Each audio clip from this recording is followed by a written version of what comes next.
अस्सलाम वालेकुम। कैसे हैं बेटा आप सब? ओके जी बेटा, आज जो हमारा टॉपिक है वो है एसी थ्रू अ कैपेसिटर। इस टॉपिक को पढ़ने से पहले ना आपने प्रीवियस जो 2 टॉपिक्स हैं ना वो आपने लाजमी पढ़ने हैं। एक तो है एसी थ्रू अ रजिस्टर, मेरे यूट्यूब चैनल पे अपलोड हो चुका है, आप वो देख लीजिएगा। और एक मैंने आपके अंडरस्टैंडिंग के लिए एक वीडियो बनाई थी स्लोप की, ठीक है? आपने वो भी लाजमी आपने देखनी, फिर आपने ये टॉपिक पढ़ना है। तो बेटा कैपेसिटिव सर्किट क्या है? अगर आपने रेजिस्टिव सर्किट का पता है तो आपको कैपेसिटिव सर्किट का भी पता होगा। कैपेसिटिव सर्किट एक ऐसा सर्किट है जिसमें एसी कनेक्ट होगा कैपेसिटर के साथ। ठीक हो गया? तो देखिए हम डेफिनेशन पढ़ते हैं। A circuit in which an AC source is connected to a capacitor, उसे हम क्या बोलेंगे? Capacitive circuit. तो ये देखिए, ये है एसी, ये मैंने उसके साथ लगा दिया कैपेसिटर, तो इसको हम क्या बोलेंगे? एसी थ्रू अ कैपेसिटर या कैपेसिटिव सर्किट। ठीक हो गया? अब बेटा अगर कैपेसिटर है तो कंफर्म है उसका फॉर्मूला भी तो होना चाहिए ना। तो क्या फॉर्मूला है? Q is equal to C V. Q तो चार्ज है, सी कैपेसिटेंस, वी वोल्टेज। ठीक हो गया? अब क्यू के फॉर्मूले में आ रहा है वी, ये देखें ये है वी। और क्योंकि ये वोल्टेज सोर्स है मेरा, ये वाला वोल्टेज सोर्स है, तो वोल्टेज सोर्स तो मुझे पता है V is equal to V naught sine theta होता है। बेटा अगर ये पता है ना V is equal to V naught sine theta होता है, तो फिर मुझे ये भी पता है वोल्टेज, ये इक्वेशन क्या बता रही है? Voltage is a function of sine theta. इसका मतलब है कल को अगर मैंने वोल्टेज का ग्राफ बनाना है तो मुझे पता है क्योंकि फॉर्मूले में साइन है तो उसका ग्राफ भी हमेशा साइनोसॉइडल या फिर साइन थीटा जैसा ही होगा। ठीक हो गया? तो ये देखें जो ब्लैक से आपको नज़र आ रहा है ना, ब्लैक से, ये है साइनोसॉइडल ग्राफ, और इसको मैंने हाईलाइट करके बोल दिया ये वी है। यहाँ तक पता चल गया बेटा। फिर यही v की वैल्यू मैं अपनी इक्वेशन 1 में पुट कर देती हूँ। इक्वेशन 1 क्या है? q is equal to C V, और इस v की जगह मैं क्या पुट कर रही हूँ? V naught sine theta. तो लो जी, ये बन जाएगा q is equal to C V naught sine theta. अब देखने वाली क्या बात है? देखने वाली बात है q तो c तो कैपेसिटेंस है ना कैपेसिटर की, तो ये एक तरह का प्रोपोर्शनैलिटी कांस्टेंट ही है। अगर ये हटा दें तो ये q प्रोपोर्शनल हो जाएगा किसके? साइन थीटा के। तो फिर बेटा इसका मतलब ये भी हुआ ना कि क्यू का ग्राफ भी सेम साइन जैसा बन सकता है। हालांकि मुझे ज़रूरत नहीं है। क्यों नहीं ज़रूरत? क्योंकि आपको पता है हम एसी सर्किट्स में सिर्फ एक ही जो चीज़ चेक कर रहे हैं, और वो है कि वोल्टेज और करंट के दरमियान का रिलेशनशिप, क्या वो इन फेज़ हैं, वो आउट ऑफ फेज़ हैं, कौन लैग कर रहा है, कौन लीड कर रहा है, यही तो हमने चेक करना है। ठीक है? लेकिन फिर भी अगर चार्ज आ रहा है तो क्या पता कोई ना कोई रीज़न हो, वो हम चेक कर लेते हैं। फ़िलहाल आपने वोल्टेज का बनाया, और क्योंकि चार्ज के फॉर्मूले में भी साइन आ रहा है तो फिर हम ऐसा करना चाहिए, चार्ज का भी हमें बना देना चाहिए। क्योंकि चार्ज की ज़रूरत नहीं है इसलिए मैंने इसको डॉटेड में बना दिया। जो रेड डॉट नज़र आ रहे हैं ना आपको, ये चार्ज के हैं। तो ये देखिए मैंने डॉटेड में ना ये चार्ज को भी बना दिया और मैंने रिप्रेजेंट कर दिया कि ये क्यू है। ठीक हो गया? अब मकसद होता है वोल्टेज और करंट का रिलेशनशिप। ठीक है ना? वोल्टेज तो आ गया, करंट निकालने के लिए मुझे करंट का फार्मूला पता है, I is equal to delta Q over delta T. बेटा देखिए ऊपर नीचे डेल्टा है, ये बन गई रेशियो टाइप। जब डेल्टा आ जाए ना तो वो बन जाती है स्लोप। ठीक है? चेंज जब आ जाता है ना, ऊपर नीचे का चेंज आ जाता है, वो बन जाती है स्लोप। लेकिन किसकी स्लोप है? चार्ज के ऊपर चार्ज है, नीचे क्या है? टाइम। तो मैं इसको बोलूँगी slope of charge with time. अब ध्यान से ये बात सुनिएगा, बहुत अच्छे से ये बात सुनिए। करंट की वैल्यू आपको तब मिलेगी जब आप चार्ज की स्लोप फाइंड कर लेंगे।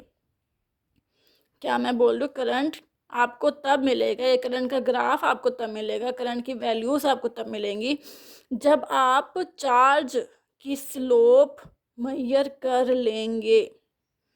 अब स्लोप निकालने के लिए मैंने आपको बोला था कि आपने प्रीवियस वीडियो देखनी है, लेकिन फिर भी कोई बात नहीं, मैं आपको यहाँ पे दोबारा से थोड़ा सा फीडबैक दे देती हूँ। यहाँ आ जाए बेटा, देखें यहाँ पे कुछ पॉइंट बनाया है, सेम वही पॉइंट है जैसे चार्ज का ग्राफ है। मैंने कुछ पॉइंट ले लिए 1 2 3 4 और ये वाला 5। फर्स्ट पॉइंट पे देखें, फर्स्ट पॉइंट पे तिरछापन है ज़्यादा, तो मैंने कह दिया कि यहाँ पे स्लोप क्या है? मैक्सिमम है, स्लोप मैक्सिमम। बेटा स्लोप मैक्सिमम का मतलब ये है, हालांकि देखिए चार्ज अपनी ज़ीरो वाली पोजीशन पे है, लेकिन यहाँ पे तिरछापन ज़्यादा है। तिरछापन का ज़्यादा का मतलब है स्लोप ज़्यादा है। और अगर स्लोप ज़्यादा है तो मैक्सिमम तो बेटा यहीं पे ड्रॉ किया जाएगा। तो मैंने एक पॉइंट बना लिया कि ये मैक्सिमम वाला पॉइंट है। यहाँ पे देखें, यहाँ पे स्लोप है ही नहीं, तिरछापन है ही नहीं, रोड तो बिल्कुल सीधा है। और अगर सीधा है तो यहाँ पे स्लोप है 0। तो ये देखें, ये है 0, यहाँ पे मैंने 0 वाला पॉइंट, तो देखो ना मैक्सिमम को मैंने ये 0 से मिला दिया। यहाँ देखें, यहाँ स्लोप नीचे तो जा रही है और बहुत ज़्यादा हाई है, तिरछापन ज़्यादा है ना। और अगर हाई है तो ये देखें, ये नेगेटिव में बढ़ रही है, इंक्रीज़ हो रही है। ये है असल तरीका स्लोप निकालने का। बेटा ये वीडियो आपने लाजमी देखनी है, ठीक है ना। अब आप आ जाए अपने प्रीवियस टॉपिक पे। ये वाले, ये रेड वाला क्या है, चार्ज, ठीक है ना। मुझे पता है मैं चार्ज के स्लोप चेक करती जाऊंगी, मुझे करंट की वैल्यूज़ मिलना शुरू हो जाएंगी। तो देखिए मैं चार्ज को यहाँ पे चेक करती हूँ, यहाँ पे स्लोप क्या है, हाई। ये देखिए मैं लिख रही हूँ हाई, हाई है। तो फिर ये देखिए मैंने करंट की वो वाला पॉइंट मेंशन कर दिया। यहाँ पे स्लोप क्या थी, है ही नहीं, ये क्योंकि तिरछापन नहीं है ना, बिल्कुल सीधे, बिल्कुल सीधे यहाँ पे, क्योंकि देखे चार्ज के ऊपर ये बिल्कुल, मैं चार्ज यहाँ पे दिखा देती हूँ आपको। यहाँ पे तिरछापन नहीं है तो उसने कहा था 0, तो स्लोप 0, ये लो जी, वो ये वाला पॉइंट मिल गया। यहाँ पे स्लोप उसने कहा था मैक्सिमम है, लेकिन नेगेटिव मैक्सिमम है। तो ये देखे मैं नेगेटिव में इसको इंक्रीज करवा दिया। जैसे जैसे चार्ज चल रहा है वैसे वैसे स्लोप मेजर करते जाना है, मुझे करंट का ग्राफ मिलता जाएगा। ओके हो गया। लेकिन अब देखना क्या है, क्योंकि पिछले ग्राफ में जो AC थ्रू और रजिस्टर था वो ग्राफ कुछ और था, ये थोड़ा सा चेंज है।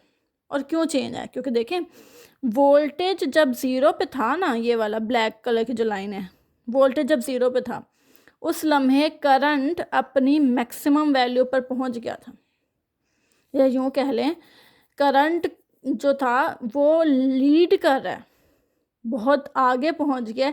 और वो 90 तक जब पहुंच गया तब वोल्टेज अभी चलना शुरू ही हुआ।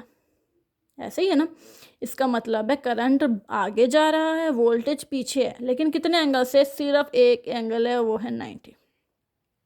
तो कंक्लूजन में हम क्या लिखेंगे, in a pure capacitive circuit current and voltage are out of phase. Out of phase का मतलब है एक अगर 0 पे तो दूसरा 90 पे पहुंचा हुआ है, अगर दूसरा 90 पहुंचा तो अगला 180 पे पहुंच गया, इसको हम बोलते हैं आउट ऑफ फेज। और कितने का फ़र्क आ रहा है, सिर्फ 90 या π/2 का, π/2 रेडियन। अगर आप ऐसे नहीं लिखना चाहते तो आप अपनी मर्जी से ऐसे भी लिख सकते हैं, वोल्टेज पीछे तो मैंने लिख दिया voltage lag behind the current, कितने एंगल से, 90 डिग्री या π/2 रेडियन से। और करंट क्योंकि आगे तो मैंने लिख दिया current lead the voltage bye 90 degree और π/2 रेडियन। ठीक हो गया। वेक्टर रिप्रेजेंटेशन बहुत सिंपल है, ये देखें जो ऊपर होगा ना उसका ग्राफ ऊपर है, आई क्योंकि ऊपर है तो आपने इसका ऊपर बना देनी वेक्टर रिप्रेजेंटेशन। ये देखें आई ऊपर है और वोल्टेज को आपने इस तरह से एक्स एक्सिस में बना देना है, और दोनों के दरमियान में डिफरेंस 90 का था तो 90। अब ये पॉइंट चेक करें, power dissipation in a capacitor. ये एक बात सुन ले, पावर का रिजल्ट अगर पॉजिटिव आ रहा है इसका मतलब पावर डिसिपेट हो गई है, पावर खर्च हो चुकी है। और पावर का रिजल्ट अगर नेगेटिव आ जाए तो ये हासिल करेगी, ठीक है ना, इसने हासिल करना है, लेना है, ठीक है। अब चेक कर लेते क्या, देखें ब्लैक वाला याद रखिएगा आप वोल्टेज का ग्राफ है, ग्रीन वाला है करंट का ग्राफ।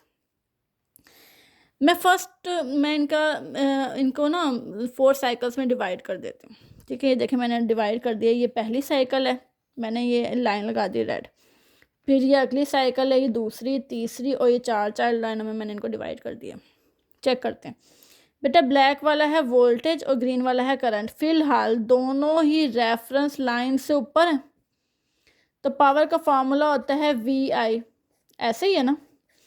अब मुझे जो लग रहा है वो V भी पॉजिटिव है, I भी पॉजिटिव है, क्यों, क्योंकि दोनों ही रेफरेंस लाइन से ऊपर है। तो जो मुझे रिजल्ट लग रहा है वो पॉजिटिव VI लग रहा है। तो पॉजिटिव का मतलब क्या हुआ, यहाँ पावर डिसिपेट हुई है, खर्च हुई है। मैं यहाँ पे लिख देती हूँ, यहाँ पावर हो गई है डिसिपेट। ठीक हो गया। आगे देखते हैं सेकंड साइकिल में, ब्लैक वाला है वोल्टेज का, ग्रीन वाला है करंट का। बेटा ब्लैक वाला रेफरेंस लाइन से ऊपर है तो मैं इसमें लिखती हूँ पावर इज इक्वल टू, क्योंकि V पॉजिटिव तो हो गया, लेकिन करंट रेफरेंस लाइन से थोड़ा सा नीचे आ गया, ये ध्यान दें, करंट क्या आ गया, नीचे आ गया। बेटा अगर नीचे आ गया तो फिर मैं करंट को -I ना लिख दूँ, तो रिजल्ट क्या आएगा, minus V I, plus minus minus होता है ना, और इस माइनस का क्या मतलब है, जब आंसर नेगेटिव आएगा तो इसका क्या मतलब है, उसने हासिल करने हैं। बेटा यहाँ पे खर्च किया है, अब यहाँ पे इसने हासिल करनी है। ठीक हो गया, आगे देखते हैं। बेटा अब आप चेक करें, अब तो दोनों ही ग्राफ रेफरेंस लाइन से नीचे नहीं चले गए, इसका मतलब है v भी माइनस का हो गया और i भी माइनस का हो गया, और माइनस माइनस प्लस होता है। ठीक है, और प्लस का मतलब क्या होता है, खर्च, तो इसका मतलब है यहाँ पे फिर खर्च होगी। अगला देखते हैं, करंट जा रहा है रेफरेंस लाइन से ऊपर, इसका मतलब है करंट है पॉजिटिव, इसके लिए कर रही हूँ, करंट तो है पॉजिटिव, और बेटा v तो रेफरेंस लाइन से नीचे नहीं आ चुका है, तो v है माइनस, तो ये रिजल्ट में आएगा माइनस वी आई, और माइनस का मतलब क्या है, हासिल। अब चेक करते हैं, खर्च की फिर हासिल कर ली, फिर खर्च की फिर हासिल कर ली, फिर खर्च करेगा फिर हासिल कर लेगा, इसका मतलब है in a pure capacitive circuit no power is dissipated, overall power consumption नहीं होती, जितनी होती है वो उतनी गेन कर भी लेता है, क्योंकि ऐसी है ना, अगर एक बार साइकिल पॉजिटिव में है, अगली अगली बार पावर साइकिल नेगेटिव में भी तो होगी ना, तो जितनी वो लेता है उतनी वो दे भी देता है। ठीक हो गया, तो ये आपका एसी थ्रू कैपेसिटर हो जाएगा।